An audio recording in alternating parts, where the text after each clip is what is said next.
everyone, welcome back to Crochet and Crime, where I crochet and I tell true crime stories.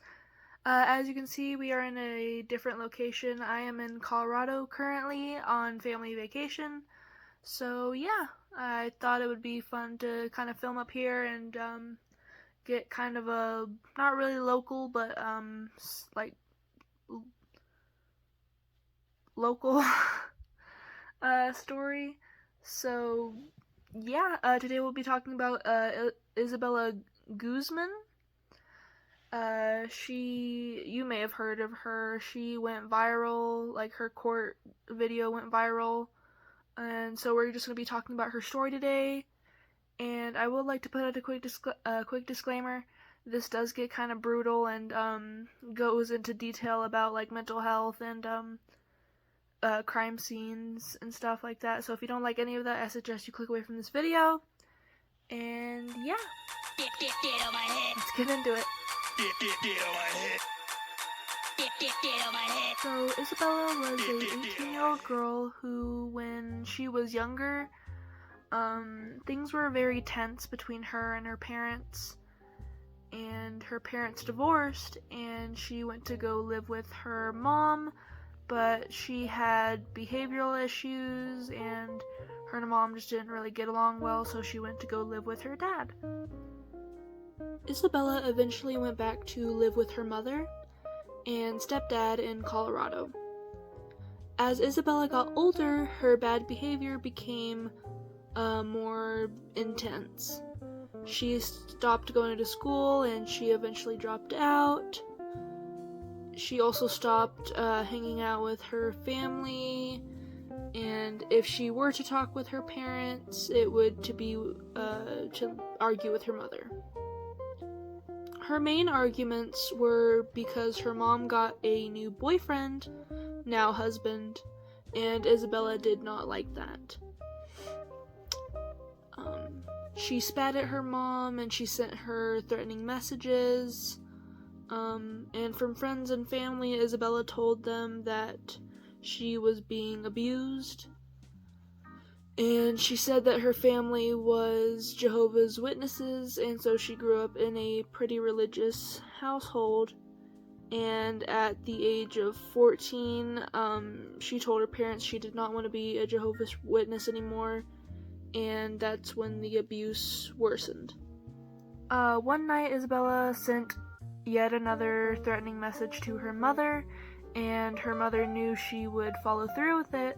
So she called Isabella's dad, and he came over and talked with her, and they talked for like a good while, and he thought he was really getting through with her. She said she would better herself because she knew that if she kept this bad behavior that her mom would throw her out on the streets.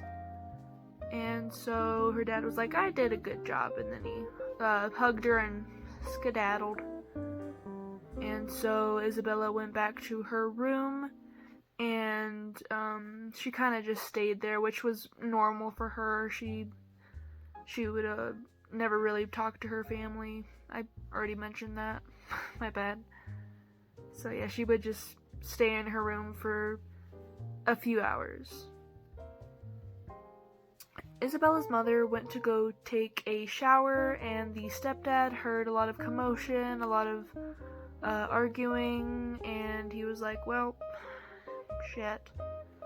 And so then he hears more like tumbling and like thudding, and then he hears like the most gut-wrenching, blood-curdling scream ever. So he runs up and he sees Isabella in the bathroom with her mother, and he goes to interfere and stop the assault, but he is met with a door slammed in his face and locked shut. And so he can't open the door. He's trying his hardest to slam into the door, trying to break it down, but he cannot. So he runs downstairs and he grabs his phone to call the police, and he runs back upstairs, and he stops in his tracks when he sees a pool of blood coming from under the door. Everything was silent. all of the screams and like all the struggling and everything like that, it was gone. Everything was silent. Then the bathroom door opened, and there stood Isabella, covered in blood, holding a knife that was dripping. And Isabella then walked out of the restroom and went downstairs, where she walked out the front door. Isabella's mom was stabbed 79 times in the chest and the face, and she had also been beaten with a bat, coming out with a total of 151 injuries. The stepdad tried everything in his power to try to like make sure that she was like alive. He was doing CPR, like doing like chest compressions, everything like that, and he was unsuccessful in all of his attempts.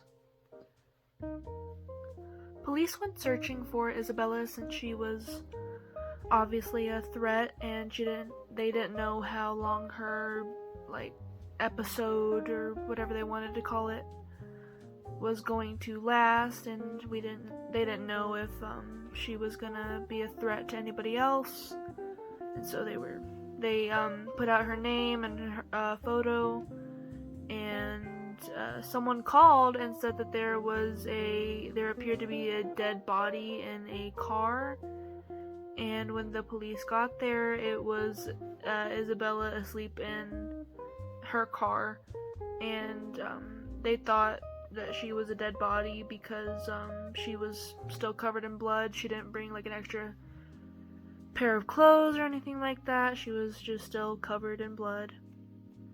So they arrested her and took her in for questioning and a psychological evaluation, and Isabella was diagnosed with schizophrenia, and she said she was hearing things and seeing things. She said she would hear these voices in her head saying that she needed to kill her mother because her name was like Cecilia or something like that. Her mom's name is not Cecilia, but apparently these voices were saying that she needed to kill her mom in order to save the world, because she was made to believe that her mom was a woman named Cecilia, and apparently Cecilia is a bad lady. I don't know about Cecilia. The way Isabella acted out in court went viral on many social media platforms, one specifically being TikTok. And in these court videos, she would look at the cameras and give a very sarcastic smile, or she did this, which a lot of people have speculated that she was either saying that she's not shedding one single tear, like she doesn't regret killing her mom, or somebody said that she might be saying, why are you watching me, or like, you better be watching, or something like that. Anyway, she just did this, and people were like, oh my god. And so people got a lot of mixed feelings about this. Some were saying she deserves to be in jail, she's a murderer, and other people were like, oh, she's too pretty to be in jail or prison, and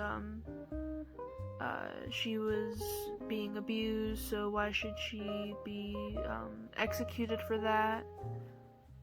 And so a lot of people took what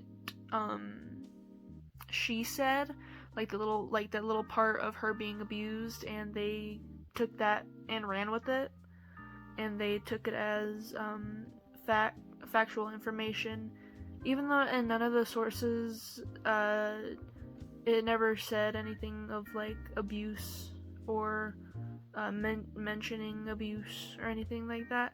I'm not saying that she was lying about it. I'm just saying that there's no facts or anything like that to back it up. But a lot of people took it and went with that information.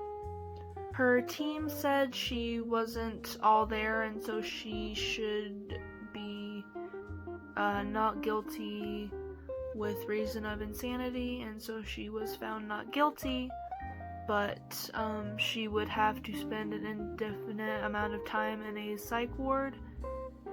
And so basically whenever like all the doctors and nurses and everything like that are saying that she's doing better, then she could possibly get out. And as of now, she is still in the Colorado Mental Health Institution. I'm going to finish this up and I'll be right back. Alrighty, here's the finished product. It is a little pouch where I'm probably going to put all my rings and stuff, because currently I have all my rings in like a little makeup bag, and I need my makeup bags. And so yeah, this is probably just gonna be like a little travel pouch whenever I travel out of state or anything like that. So yeah, I hope you enjoyed this story, and I hope to see you all in the next week's video. Make sure to like, comment, share, subscribe, and yeah. Sorry, I'm very sleepy. It's like almost 4 o'clock in the morning. I procrastinated the hell out of this video. But yeah, I'll see you all next week. Bye.